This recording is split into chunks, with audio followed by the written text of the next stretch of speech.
For about 3 months now, YouTube channels have been getting demonetized over what YouTube is saying is inauthentic content, whatever that means. It looked like maybe the channels were getting targeted specifically because they had AI-made content. YouTube was definitely killing monetization on some really excellent channels with authentic content, in addition to some just garbage channels. But there seemed to be no way to tell what might be getting demonetized or why. To address this, YouTube just clarified what it is demonetizing. Some of what they said is genuinely better guidance than we had before, and some of it opens up questions that I think are much bigger and, to me, much more concerning than when YouTube was just using the vague phrase inauthentic content. This whole demonetization thing is a conversation that should be happening openly with the creator community at large. Instead, I happen to find about this because I'm subscribed to YouTube's Creator Insider channel and happened to see a conversation between the host Rene Ritchie and Matt Halperin, who is YouTube's Vice President of Trust and Safety.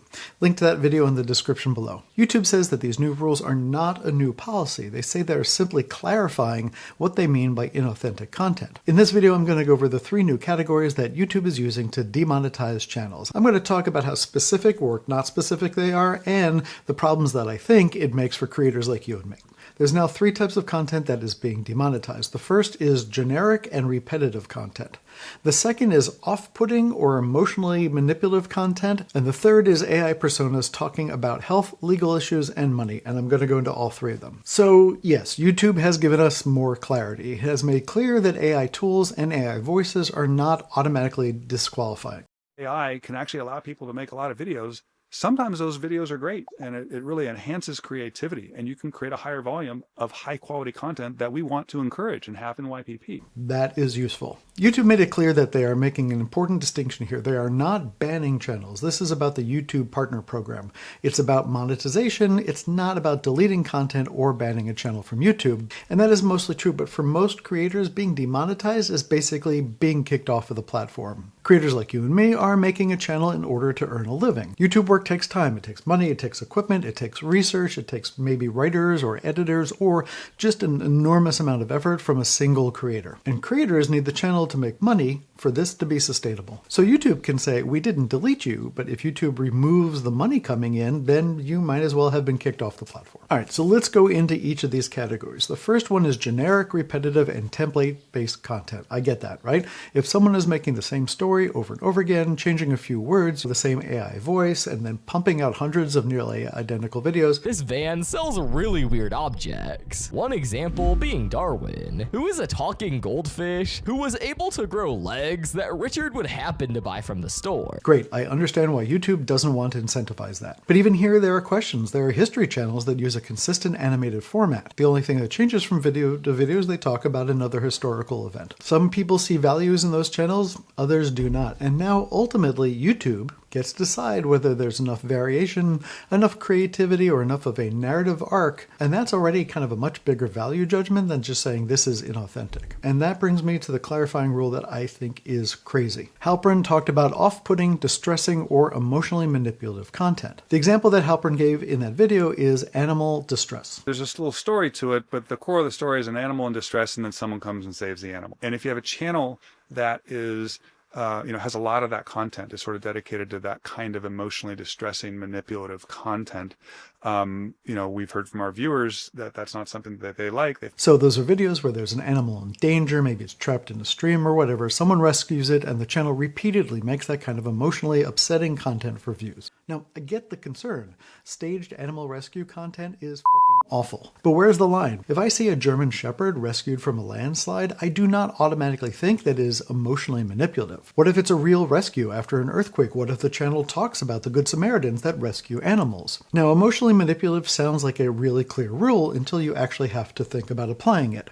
Here's an example from Reddit. There's a creator with a channel called HPad2 who got demonetized. He has a channel where he mishandles appliances, mostly vacuum cleaners. He does things until they break. The email that he got from YouTube says that he video is demonetized because, and I quote, "it was content that may be emotionally manipulative, disturbing, nonsensical, shocking, or otherwise similarly unsatisfying to viewers without delivering significant creative, educational, or other value." Some of the commenters on Reddit where he posted agreed with YouTube. They said that there is nothing legitimate about his channel, but is it shocking to see a vacuum cleaner suck up soapy water till it breaks? Is it unsatisfying? One of his videos has thousands of views and hundreds of comments from people saying that they liked the video and suggesting what other products he should do the same test on. And what's the difference between his channel and a channel like Will It Blend, which was a channel that ran for years and years. It was run by a blender manufacturer, and they simply put things into a blender to see if it would blend. Halperin says that YouTube evaluates the content in a channel and the behavior of that channel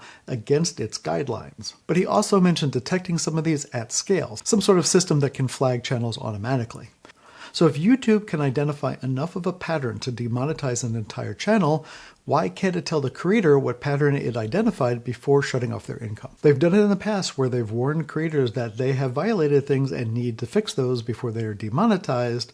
Why aren't they doing that now with these new rules? And why didn't they do that back in April when they just mass demonetized channels? What people need to know is what video caused the problem, what specific behavior triggered the review, what does the creator need to do to change? Instead, YouTube says creators can appeal within 21 days. And if the appeal does not work, they can reapply in 90 days, hopefully with new content, and maybe after removing content YouTube considers undesirable. But for channels with a huge library of videos, turning a lot of them off so that you can meet some new regulation is not necessarily possible. And this means that creators are expected to guess at a rule after their income has already been shut off. I told you at the beginning that there was one more rule I wanted to get back to because it has, for me, greater implications than what YouTube said about it.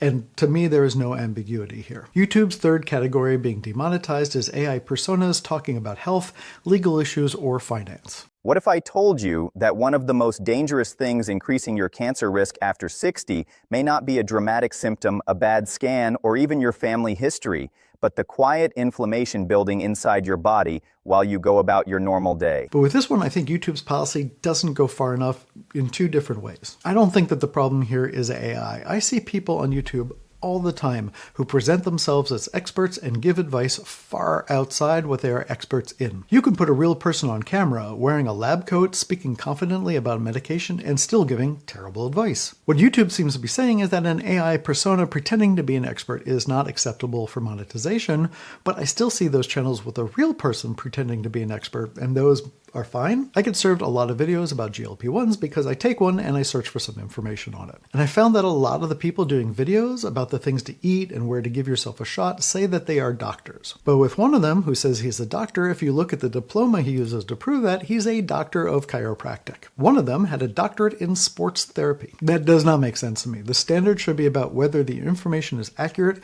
responsibly presented, and within the speaker's actual area of expertise, not whether the person is AI generated or actually standing in front of a camera. I think that anyone on YouTube that is presenting questionable material as if they were an expert in that field should not just be demonetized, they should be booted from the platform. And finally, here's the question that I just can't get past. YouTube says that this is a clarification, not a new policy. So the channels that were recently demonetized for inauthentic content, which of these categories were they violating? How are they supposed to know? And why were they not warned in a clear, actionable way before their monetization was removed? If YouTube wants creators to follow the rules, then it needs to publish the rules so that creators can actually follow them. Now it's your turn. Tell me what you think. Is this better guidance? Is it a reasonable attempt to clean up YouTube?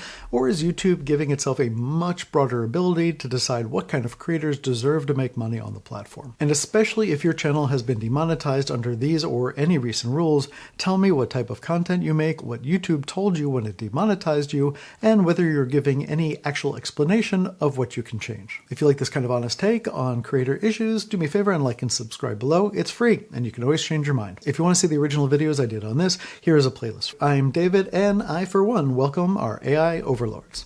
But